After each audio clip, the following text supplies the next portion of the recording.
Smart 24, driving business.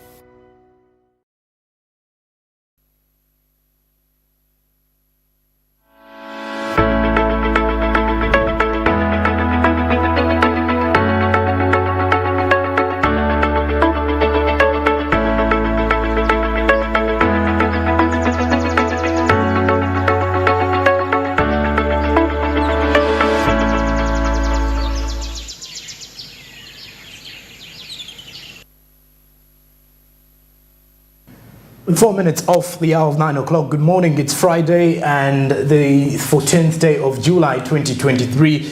Our conversations of the Business Insight are definitely going on as we speak this particular morning. Big conversations that are rotating around Uganda's gig economy. So we'll have big conversations this morning that are rotating around the gig economy, under which most of us belong to. It's a cluster that is having quite a number of people, both from the corporate world and the informal sector as well. But of course, before we get into the discussion of the gig economy this morning, you are reminded to kickstart off your investments with the Zabu platform. Use the USSD code *292# to kickstart off your investment with Zabu. Zabu, a platform which is powered by Altex East Africa, says do something new. How you do that is to register with your national identification number, and in the next 24 hours you'll be able to kickstart off your investment. 15,000 Ugandan shillings is the minimum amount to kickstart off your investment, and all you need to do now is to register if you have no account yet. But if you do, markets are already open. They open from 8:15 a.m. and closing time is 3:15 p.m. East African Standard Time, and they are fully closed during the weekends and on public holidays. Zabu, my money, my future, Altex East Africa, do something new. Our conversations now kick off in regards to understanding the gig economy and the growth of Uganda's gig economy. I have two guests with me this morning. One is Julius Nkugwa, who is the team lead at Uplift Creatives. Very good morning and many thanks for joining us, Julius. Good morning. Good morning. Good morning indeed. And away from Julius, we also have Cedric Smith Chirabira, who is coming in from Brainchild BCW, and he's the digital media manager. Good morning, Cedric, and many thanks for joining us today. Yes. Good morning, Joel. Pleasure being here, and hope to share much more. All right. I'll start off with Julius first and foremost. When we talk about the gig economy, what should we understand more about this kind of word, gig economy? The word gig itself is more like it's money itself when someone hears of the word gig. But what does the gig economy entail? Well, for me, gig economy is multi-level. Okay. And it is work that you do, okay, and you expect payment for that particular piece of the work you've done. Of the work that you've done. And because it's multi-level, okay, they are freelancers that do that, and that is how they sustain their lives. Okay. For the corporates, like my brother here, those are consultants. You have a job, and then they call you for a particular gig. Okay. To supplement your income. And then also, yes, that is how essentially all companies operate. If you're doing service provision, if you're a service provider, that is how you're operating. Yes. And of course, this makes me more concerned. You've mentioned something to do with freelancers. Let me get to Cedric a little bit here. Cedric, we have quite a number of freelancers in the country now, and I want to believe everybody is a freelancer in their own capacity. How do we deal with the freelancers, first of all, before we even dig deeper in the concepts of the gig economy and how it operates? Well, for freelancers, I believe on our end, as the people that look for the freelancers, we need to critically look at what they do, because we don't just look at freelancers in the way that you have done it, but what is the proof that you have actually done it? To what extent can I trust you with my brand? I know. Yes, so freelancing is really big. Gigs are no longer about I have done it before, or I know so and so, I can also do it because I know them. It's good to create those relationships, but then it's also good to know what you're doing. So as a freelancer, you need to prove your work. Yes. Okay, and of course, back to Julius. Let's stick with the conversation now. Back again. How does the gig economy really operate when you look at it from the young people's perspective? How does it normally operate? The deals. Let's look at how, because I want to get back to Cedric on how they get this, how we get in social media, influencers, how we get in other operators within the entire value chain. But how does it normally operate from the casual perspective? From the casual perspective, it is entirely skill based.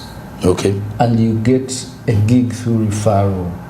So when you do something repeatedly and you work on your craft so well, then I can refer you, so then you can get a gig. The biggest mistake is thinking this gig is what is going to solve all my problems, and you don't worry about giving quality, but that gig has to it is your biggest marketing tool, because when you do it so well, then some other person can refer you. So to come back to what you're saying, so it is a skill based. The more you invest yourself in what you do, then I am confident enough to refer you, and then it is a conveyor belt. It just keeps coming.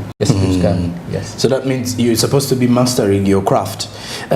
Cedric, with the brainchild BCW, you've worked with social media influencers, you've worked with other agencies, you've as well worked with journalists. How does it operate from your side of view? From our end, it's more of your skill set. We have different brands at Brainchild. We handle different brands, and those brands have entrusted us with their image.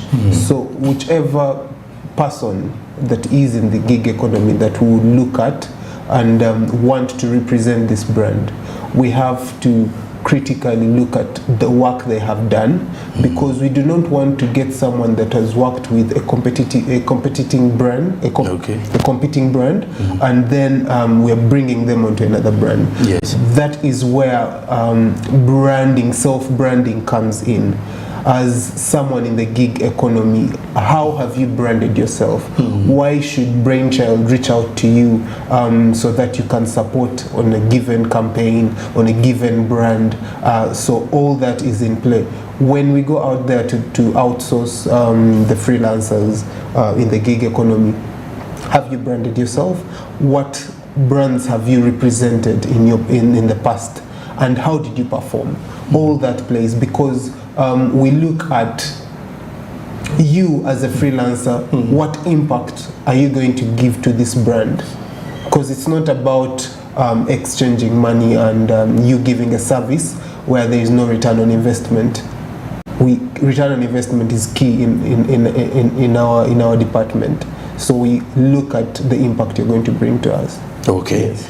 And of course, when you mention about the impact and the branding, Julius, you who works with a team of creatives as well, how much does it take to set up a brand or to master one's craft? Because at least with the creatives that we have currently, at times it's difficult to keep the same pace, or to maintain the momentum, or this, the same level of qualities that you had as an individual. But how do you maintain this kind of consistency as an individual or as a skilled person who wants to, to generate money from the gig economy?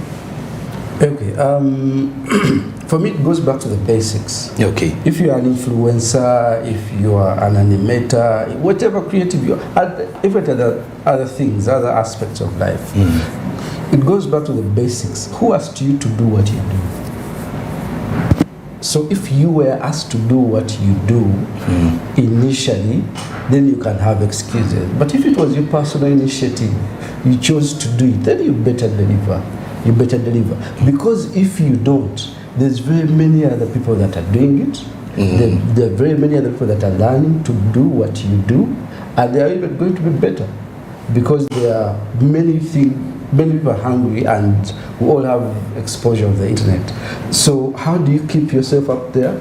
Is staying hungry, knowing, yes, today I have done it, but how do I even come back better tomorrow? Okay. Out competing yourself. What did I do yesterday? How do I even challenge myself better? Not being comfortable. True. Not being comfortable. Yes. And well, Cedric, looking at influencing is something that has actually changed the narrative. And when everybody mentions the gig economy, you can't go short of mentioning social media influencers. What do you look at for a social media influencer, and where is the difference between a digital marketeer and a social media influencer? So let me just differentiate those two. A digital marketer is far different from an influencer. Okay. We have grown to call them influencers, but there are also different segments of what we call influencers. Okay. Influencers can be endorsers, can be consultants, can be people that have been in the industry for a while and they're very knowledgeable about it, so they can give their view and their audiences will actually listen. What has happened in the digital industry, or now the gig economy, is that everyone wants a piece of the influencer money. Okay. And what they are doing is growing accounts, or actually buying accounts, and using those accounts to show people what they do.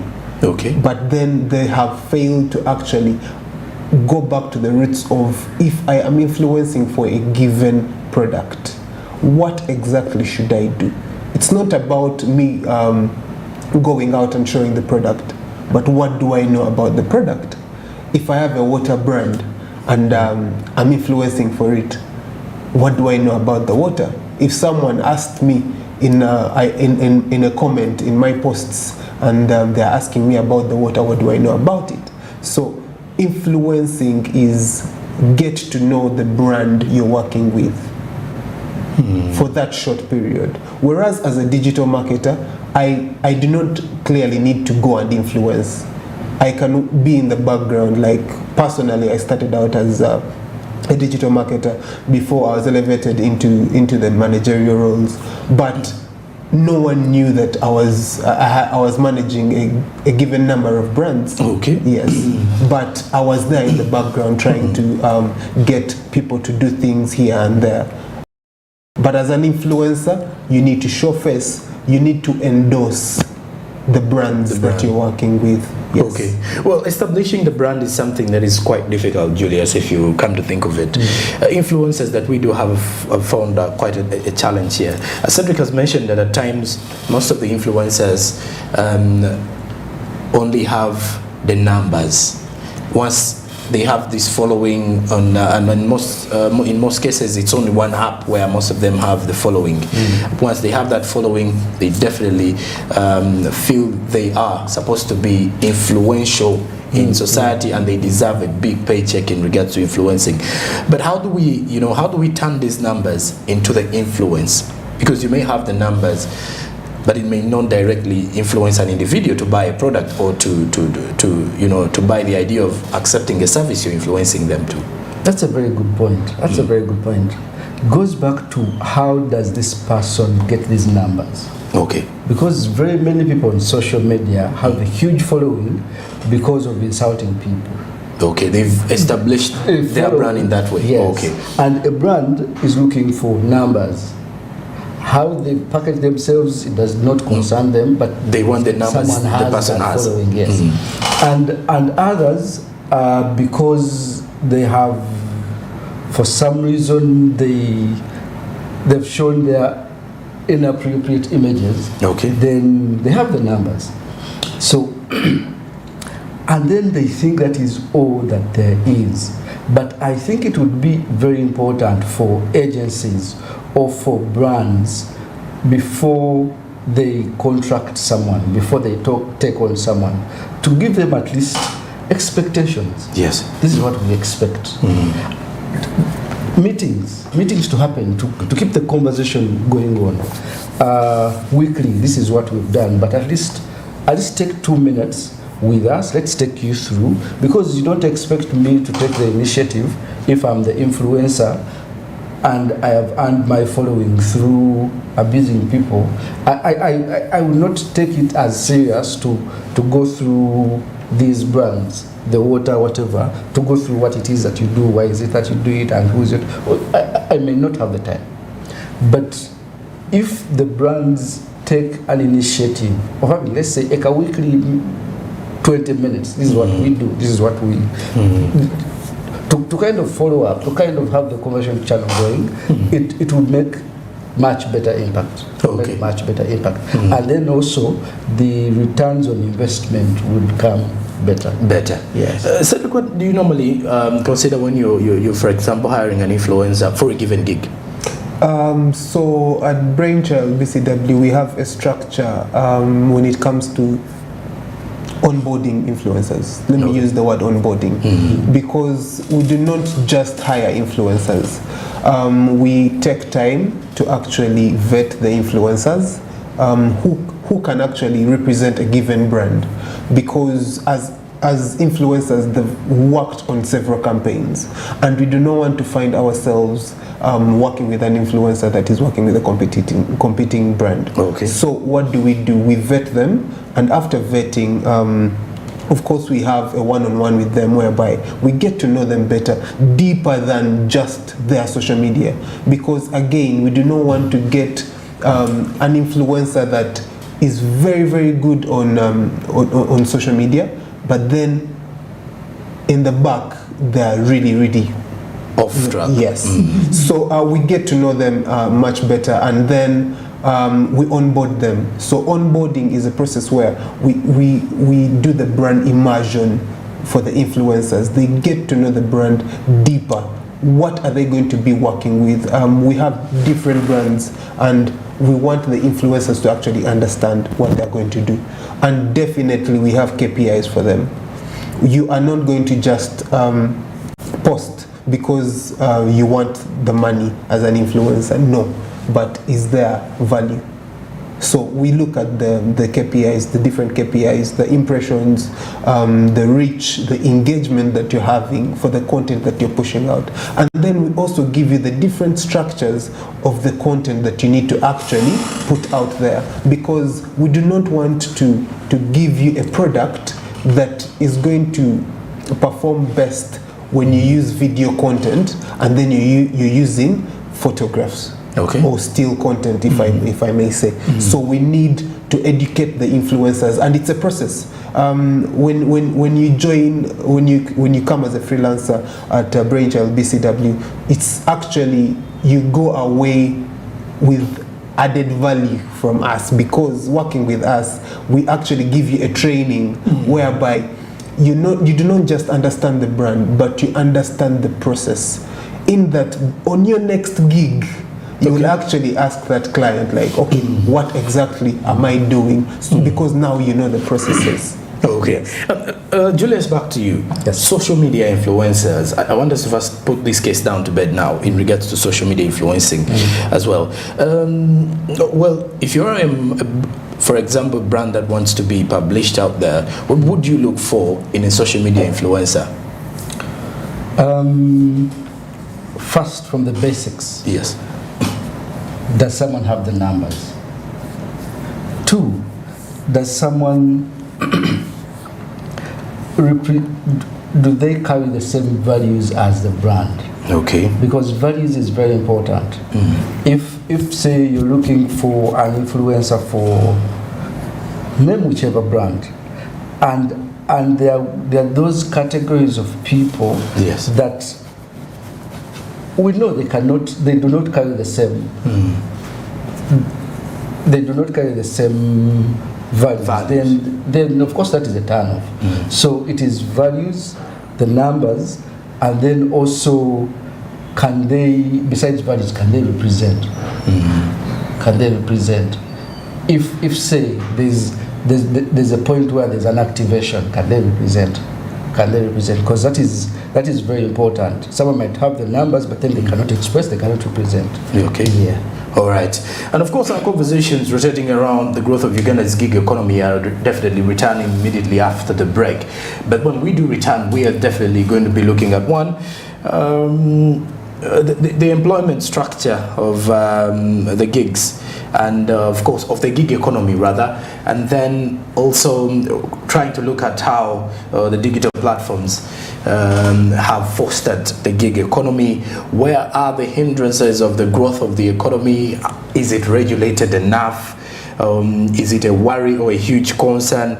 And then of course, it being the future of the working environment, what does it present in regards to, you know, accelerating the speed and everything? Then what really happens in the outsourcing kind of situations? And furthermore, looking at building a brand that is sustainable for you as an influencer or someone who is part of the gig economy. Big discussions return shortly after the break, but as we're heading into the break, remember that we are powered by Zabu, and Zabu is a platform that is powered by Alltech East Africa as well. Code *292# to kickstart off your investment with the Zabu platform. The markets open from 8:15 a.m. and closing time at 3:15 p.m. East African Standard Time. You should as well note that these markets are fully closed during the weekends and on public holidays. Zabu says, my money, my future. Alltech East Africa, do something new. Registration is with your national identification number. All you need to know is with 15,000 Ugandan shillings, you'll be able to invest and grow your investments with Zabu. After the break, we'll be returning with our last part of the discussion this morning. Stick around. We'll be right back.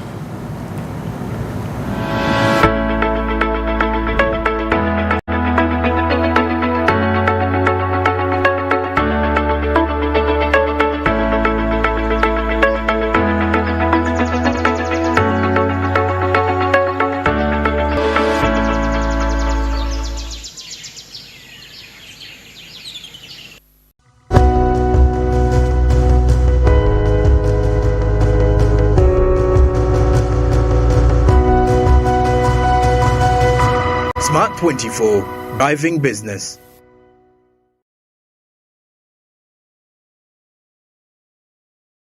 It's our mission to secure your money. Protecting your money is as important as earning it. It is for this reason that the Deposit Protection Fund of Uganda, DPF, was established by the government of Uganda to provide deposit protection to customers of regulated financial institutions. In the unlikely event that your commercial bank, credit institution, or microfinance deposit-taking institution fails, the DPF will pay you up to 10 million Uganda shillings. Keep your personal information such as national identification number, mobile phone, or an alternative bank account updated with your banker. Terms and conditions apply. For more information, contact DPF at Aha Towers, Plot 7 Lodell Road, Kampala. Call 0312-206-400 or visit our website at www.dpf.or.ug. We are the DPF. We protect your money. Protection Fund of Uganda. These days, our homes are no longer just the places we live. It's where we attend meetings, go to class, keep each other safe, and entertain ourselves. To do this smoothly, you need a reliable internet connection. Buy the MTN WakaNet router, which connects up to 32 devices and gets a free 40 GB data bundle at only 149,000 shillings. Or buy the MTN WakaNet MiFi at only 75,000 shillings and enjoy a free 15 GB bundle to stream, study, work, and play on the go. Visit any MTN service center to buy the MTN WakaNet router or MiFi and enjoy the internet that does amazing things.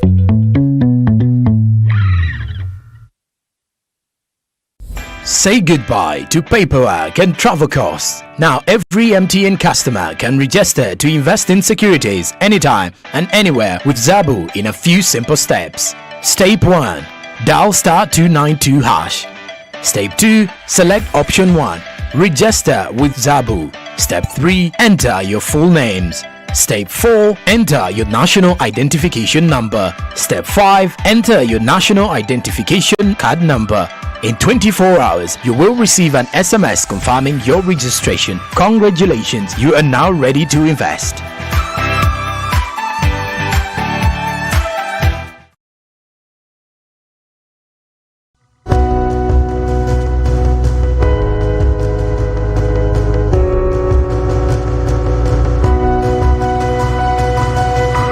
Smart 24, driving business.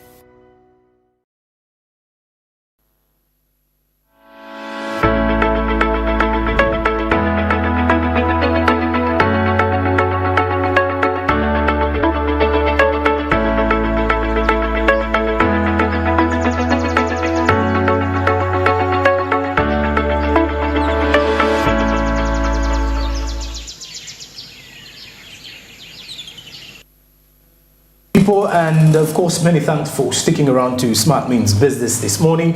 And for all of you who are just joining us, we are getting into our last part of the morning discussion here, rotating around the gig economy. It's a big kind of conversation, trust me. And when you kind of think of it, a couple of Ugandans is all stuck in the gig economy, and of which most of us belong to this one as well. For as a matter of fact, a couple of us do treat it as a side hustle, where you are officially employed somewhere, but if there is a gig that is striking, you definitely go out and try to make some good money out of it. And of course, it may not be so much of the money, but if you've well branded yourself, you never know, you may get some good money out of it. So we're looking at the growth of Uganda's gig economy and how it is actually driving the current job market trends. This is Smart 24 Television. And of course, we are powered by the Zabu platform as well. Star 292 Ash is the USSD code that you need to use to kickstart off your investment with Zabu. Zabu is a platform that makes it very possible for you to invest in the capital market space by investing in government bonds with just a minimum of 15,000 Ugandan shillings. You invest in government bonds and choose a preferred maturity period for your bonds. It is as simple as it gets, trust me, if you are using the Zabu platform. The markets on the platform, though, are open only Mondays to Friday from 8:15 a.m. to 3:15 p.m. and of which during the weekend you won't be able to invest, and also on public holidays. Now, the advantage, though, is that the only public holidays we are definitely expecting to have in the remainder of the year will come in the month of October. So only weekends will be determining your lack of investments this time round. Zabu, my money, my future, powered by Autox East Africa, which says do something new. Back here with our conversations, I'm still with my two guests, Julius and Cedric. Julius, back to you. Yes. Building a stable brand or a sustainable brand, because we've come to realize the gig economy is fostering the growth of Uganda's digital economy. Because since the COVID-19 came through, at least everybody adapted the use of the digital space to market, brand, sell, or offer services. But how do we create a sustainable brand to benefit from the gig economy? Because with the various trends in social media, apps coming up every other day, we have new brands of influencers that take up the spaces. But how can someone or an individual build a sustainable brand for themselves? Sustainability. Well, again, I think very basic. First of all, you need to keep up with what is happening. Okay. What is happening? If, say, Facebook has new features, do you know these new features? Understand the business beat of what you're doing. Okay. Because there's very many creatives, there's very many influencers, or these kinds of people. There's very many kinds of people, and they put a lot of time in their skill, which is perfect. Okay. But then they forget the business bit of it. Okay. And there's two words. Now, the business bit of it and the structure bit of it, those are the timelines. Okay. Understanding this, if this is a deadline, it is not a suggestion by a client, it is actually a deadline. Okay. If it is quality and you have these KPIs, please meet them. Okay. Please meet them. So formalize yourself, understand the business bit of it. It is actually better if you've first worked somewhere and understand how business is conducted. Then the laissez-faire, as and when I feel like doing it, that kind of attitude will kind of go off. So formalizing yourself, understand what is going on, and then understand the business bit of it. Because at the end of the day, it will not be sustainable for you if you do it today, do it tomorrow, do it 2 years later, and then it does not reflect in your pocket. I know. Yes. Of course, when you talk about the monetization part of it, Cedric, we have influencers in the country here, quite a number of them. And when we talk about sustainability and monetizing or getting the business perspective of your brand, how do you monetize your account? How do you start monetizing? We have influencers who have 10,000 followers on Twitter, over 10,000 of the same on Instagram, but have no idea about monetizing. Maybe because they're not interested in getting money out of their following. But of course, when you even look at the engagements they have on their accounts, they are fit to be influential. But how do you help such a person get into that business part of the gig economy? And but before you even go there, are these influencers self-employed or they are employed? That's a good one. Influencers are self-employed. Okay. Because no one is going to help you build your brand as an influencer. Just like any other company, you actually invest in branding. You as an influencer, what do you stand for? Because when we are looking for influencers, we look for what you stand for. We do not just take on anyone. And I beg to differ, but influencers, most of them do not understand what business is. Okay. They don't. That is why you find that right now we even have influencers that are below the age of 18. Did you know that? I'm seeing quite of those on TikTok. I don't know if yes, and companies have come to actually use these kinds of people to push their agenda. But we do not want to get into training an 18-year-old or someone that is below, telling them about the economics of the whole business and all. We want them to do what they believe they stand for. Because that is their brand, that is their personal brand. By the time Brainchild goes out to headhunt you, it's because there's something you stand for. And once you have that, then monetization of the platforms is going to be so easy for you. We have seen people growing their YouTube accounts to 1 million views, 1 million likes, and that is where the monetization comes in. How do brands now reach out to you and be like, they are going to trust you with their product, with their brand? I know. Because now, us as Brainchild, we will understand that this is the influencer because of the content they put out there. Okay. So, as an influencer, don't jump up and about, jump onto every gig. No. What do you stand for? As an influencer, don't say because I have 1 million likes or 1 million followers on Twitter, I am going to influence for any brand. Are you going to influence for an alcoholic brand, a beverage, okay, or something that does not stand for your values? Your values. Yes. Okay. So that's how you monetize. Stand for something. Well, Julius, we want to believe. I want to believe that influencers or any other person within the gig economy has some setbacks or a few issues here and there that normally don't go well with their work and everything. What are some of those key, issues within the gig economy that need to be dealt with? That at times lead to a setback or can actually lead to the fall of a personal brand.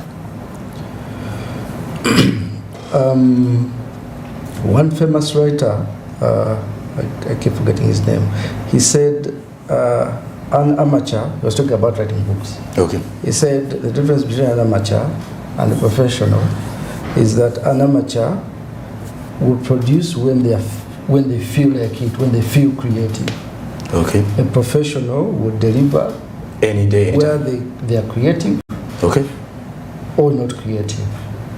You can edit the pages that you feel were not good tomorrow, but deliver the 10 pages that you set out to do. So, going back to what you're saying, is what are those key issues? There's the burnout. There's is it really worth it? Does this make sense what I'm doing? And then the biggest point is it reflecting the money is the money reflecting in my pocket? Okay. Because social media does not have public holidays. you're going to post, you're going to push, you're going to post, you're going to push, and there's no rest. But when you are in that, how do you deal with your burnouts? How do you deal with your burnouts? Of course, there are a few applications that can help you schedule here and there, but also you need to cultivate a personal discipline. That is how you get past that, personal discipline. I don't feel like it. I don't feel motivated today, but I am a professional. I'm no longer an amateur. Whether I feel like it or not, I must deliver. Discipline. It's like today, if you did feel like coming to TV, your audience expects you to be there, so you better show up. And then also, that discipline bit being one, also it is important to have something that you stand for and sieve out the excitement, as Cedric was saying. So there's a trap of this is what is going on, this is what is trending, and then you also jump onto that ship, not knowing it might land you into stuff that you really are going to regret about them. And then it might cost you a whole line of companies, a whole line of brands that you've been influencing for. So understanding what are your values as an individual, what do I stand for, and then trying to understand that, then it will kind of keep you in line and not get into those issues of now I have hit a snag, then how do I then come out, all those things. And then also, of course, we know creatives and all these things. There are those issues of where money does not come through, because much of it is very informal. Much of it is very informal. Many of these influencers do not have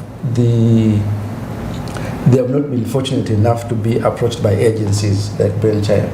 It is a It's brand. a WhatsApp call. It's WhatsApp call, text yes. and Yes, let's do this. This is I can do this. And then before you know it, you've done this, and the money is not coming through. How do you come out of that? So this is what I talked about earlier. Have a little bit of structure. Have a little bit of structure. Okay, you want me to do this, but can we tick ABCD? Okay. Can we tick ABCD? Can you have like a small MOU? It does not have to be professional by a lawyer, whatever, but an email. This from our last conversation, this is what we have agreed on. To follow up. So that kind of structure, it kind of helps to avoid all these other problems. Okay. Yes. Well, Cedric, a couple of times when it comes to agencies and, a gig plug, I would use that word.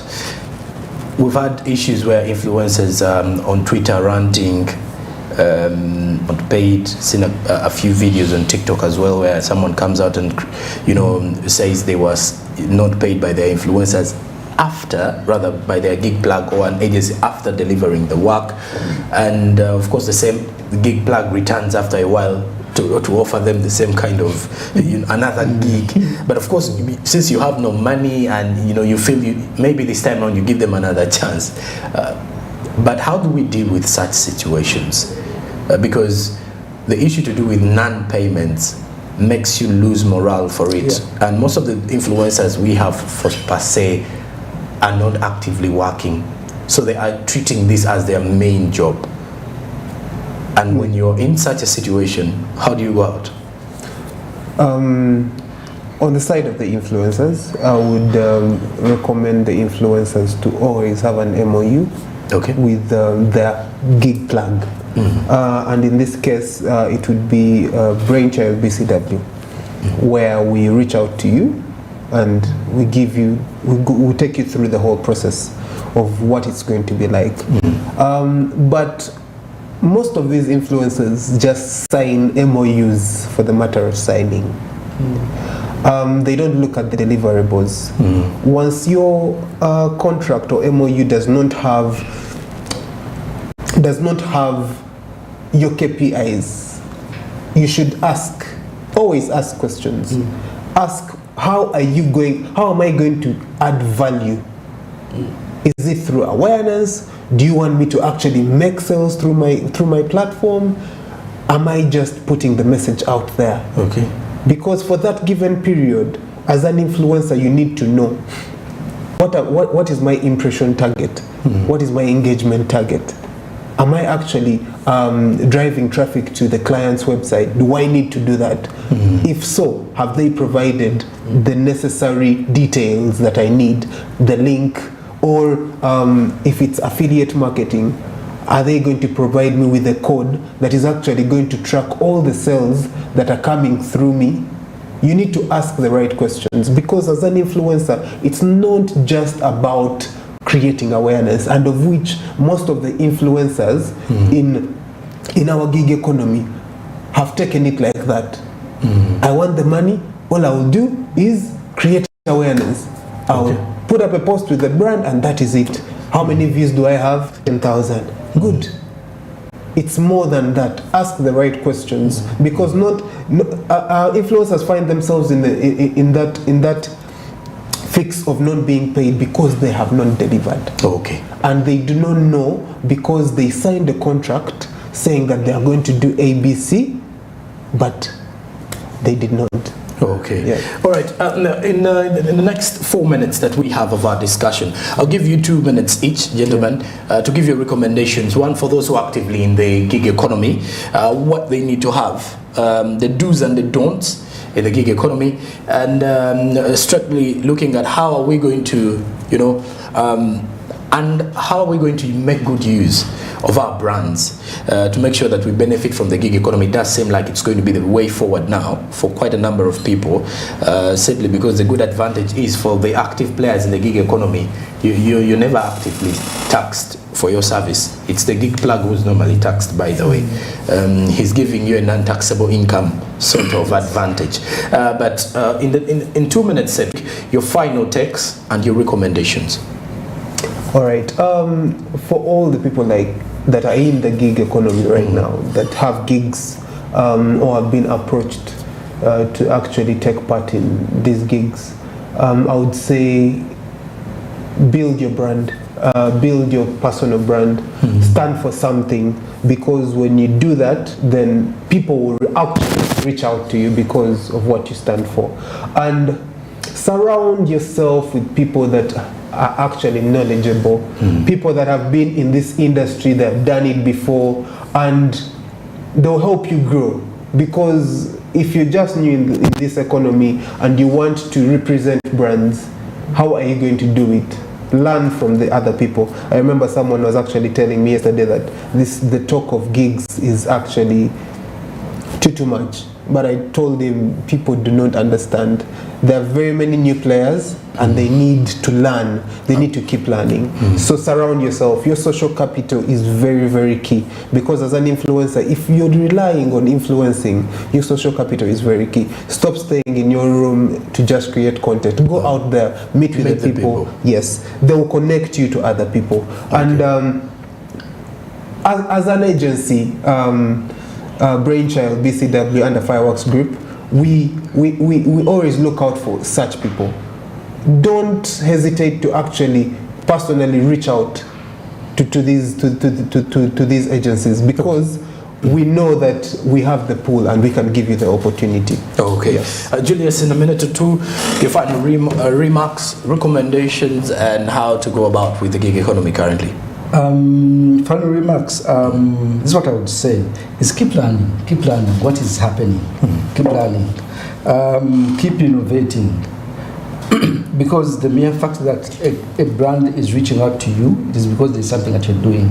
So keep innovating. Don't stick to that because they found me doing this, then that is all that I should do. Keep improving it, and then also get the right gig based on your values.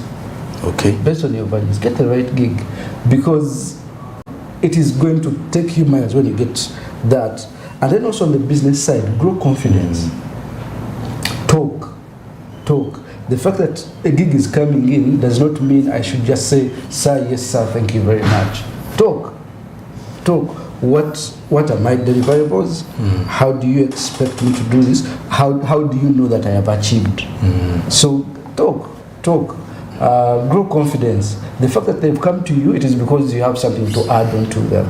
So that inferiority complex, get away with it. dwell with it and talk. All right. Yes. And of course, you get to realize that it's a kind of job, should I say, or it's a kind of situation where you need to build a lot of friends. Your social network needs to be up there. And it's more like the new trends in town is how many people do you know and how much value do they possess in the same kind of situation. Our conversations are rotating around the understanding the gig economy, but majorly centered around how they, how it has actually shaped the narrative of service delivery. We've gone to various events. I think a couple of us only go to these events after seeing someone posting about them or influencing us to go in there. That's how much influential some people are. So with the gig economy, it is one of which gives the opportunities for those who are willing to take on the challenge, for those who have the marketing skills. I think it also gives an advantage to someone who is so good with marketing. But also, if you add maybe a little qualification, a simple course to that, you can as well be good in what you do or recognized as a very big brand influencer or brand ambassador. Who knows, maybe. And for all of you who have been watching wherever you are, many thanks for joining us. The Smart Means Business Friday edition comes to an end today. The hashtag is SMB. I'm Joram Paul Sonko. I've been having two gentlemen with me, Julius Nkugwa, who is the team lead at Uplift Creatives, and of course, Julius, you send the greetings to everybody at Uplift, and of course, Cedric Smith Chiravira from who is the digital media manager from Brainchild BCW. Many thanks, Cedric, for joining us, and to everybody at the Brainchild BCW and Fireworks Advertising. For all of you who have been watching, many thanks as well. And I've got a chance to actually work with a couple of those as well from Fireworks. Yeah, and of course, you get to realize that at least if you get to associate yourself with a couple of people, it is better for you and your establishments. But as of now, from the entire production team here at Block 42 Nile Avenue, we wish you all the best for the weekend. On Sunday is the business edition. Remember to catch up the top stories that have actually been making headlines here in regards to the business world. We are Smart 24 Television. Just a quick reminder though, is if you want to stream Smart 24 TV anywhere, anytime, download the Smart Digital app and be able to stream Smart 24 TV, listen to Smart FM and NBS Cordeo anywhere you are as you fill into the business world in Uganda. Coming up after the show is Financial Markets with Anthony Sebale, so stick around to Smart 24 Television. Later on at 1 p.m. will be Yugi Tukole with Brian Alvins Mugera and Monica Nabionga giving you more details to do with business. I'll be back in the night at 9 p.m. with the Bulletin Business Today. Have a good day. Good morning.